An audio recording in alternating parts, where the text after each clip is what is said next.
Arbitration and conciliation act के अंदर क्या मतलब होता है कंसिलिएशन का।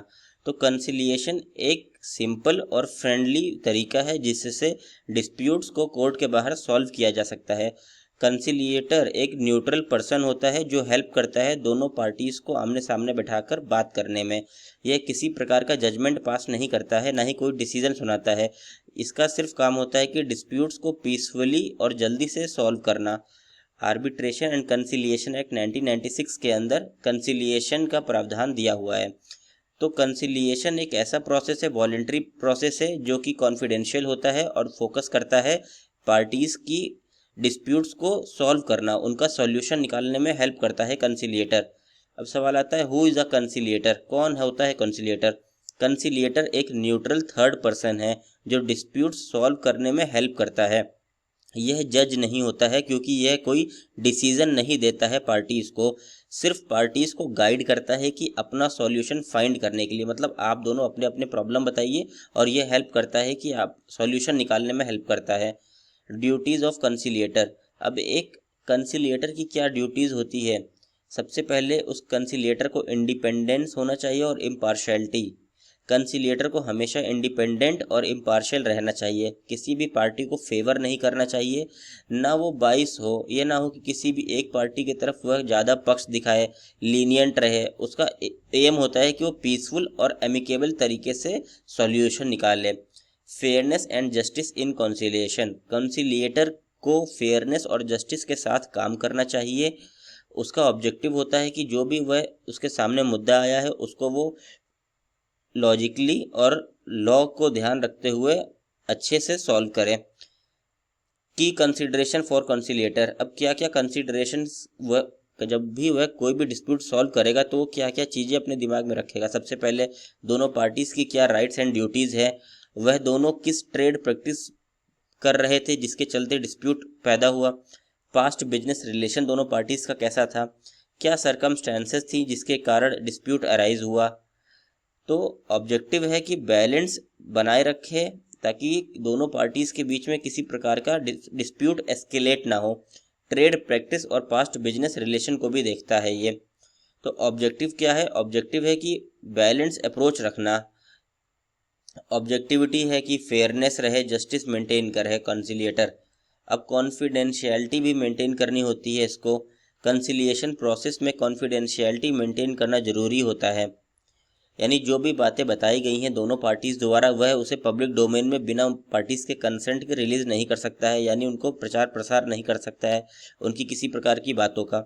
अब सवाल आता है कि क्यों ज़रूरी है, वाई कॉन्फिडेंशियलिटी मैटर्स। सबसे पहले ये ट्रस्ट बिल्ड करता है क्योंकि जो भी कंसिलिएटर अपॉइंट हुआ है वह एक न्यूट्रल पर्सन है। जब वह बातें लीक नहीं करेगा, जो इश्यूज़ हैं पब्लिक डोमेन में लेके नहीं आएगा, तो इससे ट्रस्ट बिल्ड होता है।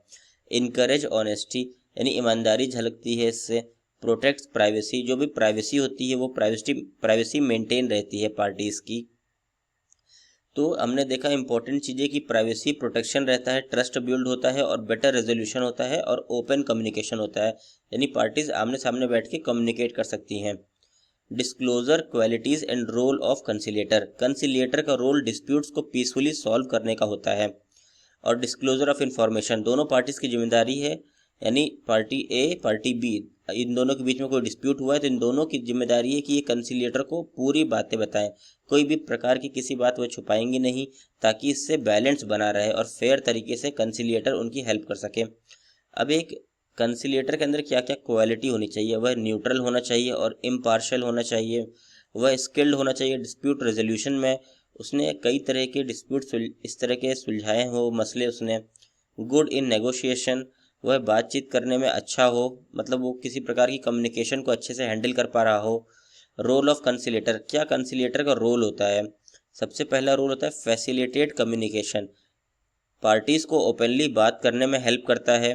प्रमोट अंडरस्टैंडिंग, दोनों पार्टीज़ एक दूसरे के कंसर्न समझते हैं।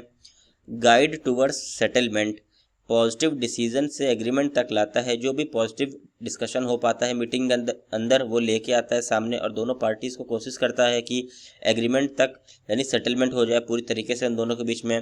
Appointment of conciliator. अब अपॉइंटमेंट कैसे होता है, पार्टीज अपनी मर्जी से किसी भी कंसिलिएटर को चूज़ कर सकते हैं, किसी भी पर्सन को एज अ कंसिलिएटर चूज़ कर सकते हैं कि भाई तुम आज से मेरा मुद्दा देखोगे और मेरा मुद्दे का सोल्यूशन दोगे, तो उसे कहेंगे कंसिलिएटर अपॉइंट किया है पार्टी ने। अगर एग्रीमेंट नहीं होता है तो कोर्ट या कोई भी इंस्टीट्यूशन भी अपॉइंट कर सकती है कंसिलिएटर। तो कोर्ट के सामने भी जा सकते हैं कि हुजूर हमारा कंसिलिएटर अपॉइंट कर दीजिए हमारे लिए। अगर दोनों पार्टी ने मिलकर, ए और बी पार्टी ने मिलकर एक कंसिलिएटर अपॉइंट कर लिया है तब तो ठीक है, ये एक जो भी जजमेंट सुनाएगा या जो भी सॉल्यूशन देगा वह मानना होगा दोनों पार्टीज़ को। अगर दो अपॉइंट किया है कंसिलिएटर तो एक ए अपॉइंट करेगा और एक बी अपॉइंट करेगा।